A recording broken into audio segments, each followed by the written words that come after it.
as the Assad regime tumbles.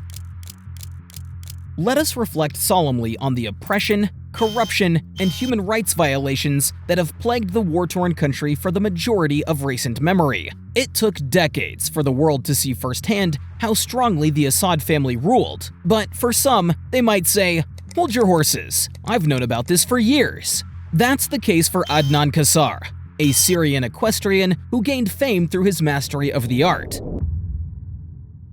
To say that Adnan was a celebrated public figure is an understatement. He brought worldwide attention to Syria, capturing multiple medals and placing in many competitions. This culminated in capturing gold in 1993 at the 3rd International Equestrian Championship in Latakia. He said of the celebration following the win, "The crowd lifted me on their shoulders.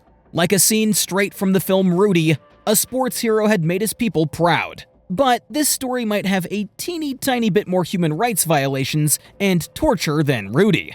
Just a little bit. Little did Kassar know that while he was being lifted on shoulders for being good at horses, or however you win an equestrian competition, was the worst decision he ever could have made because, you see, Kassar had bested a teammate of his. Now, most of the time, doing better than your teammate isn't a bad thing. Usually, coaches like to see the athletes pushing one another to do better, and the other athletes like to compete against the best so they can improve as well. This is usually the case, unless you're a sore loser. Good thing his teammate and heir apparent to the Syrian regime, Bassel Al Assad, son of Syrian leader Hafez Al Assad, was a good sport, right? Well, as you're about to find out, that's actually not the case at all. Bassel was expected to be the ultimate winner, but his horse struggled in the heat and he made terrible mistakes during his first round.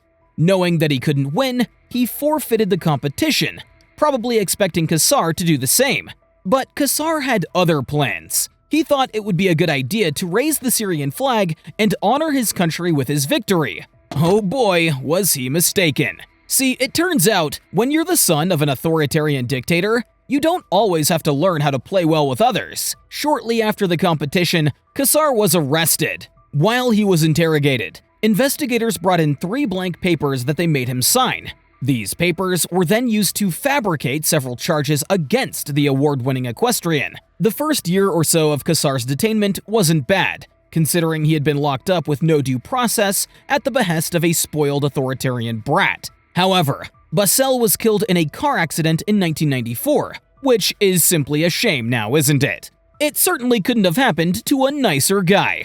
Following Bassel's death is when the very sickest of punishments began. "They pierced my ear one morning and broke my jaw in the evening," Kassar remarked of his time held against his will. "And you thought your experience getting your ears pierced at Claire's was bad. They blamed me for his death," he said.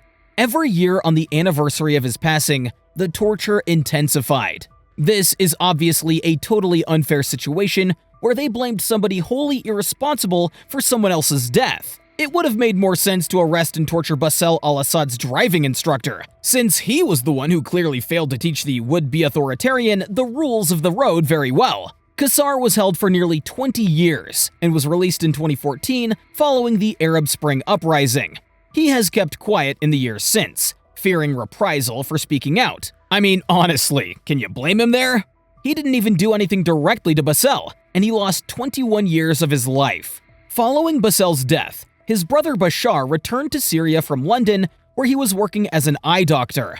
Rather ironic, considering he continued to turn a blind eye and even contribute to the unfair treatment of the people in his country, ultimately leading to the aforementioned Arab uprising, as well as his ousting from power by Syrian rebels in December of 2024. In the time since, Kassar just started to feel comfortable and safe enough to share his story.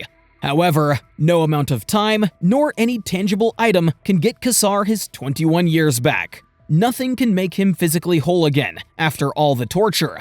But maybe he can take some solace in knowing that now everyone knows that not only is Bassel Al Assad dead, he was also an incredibly sore loser.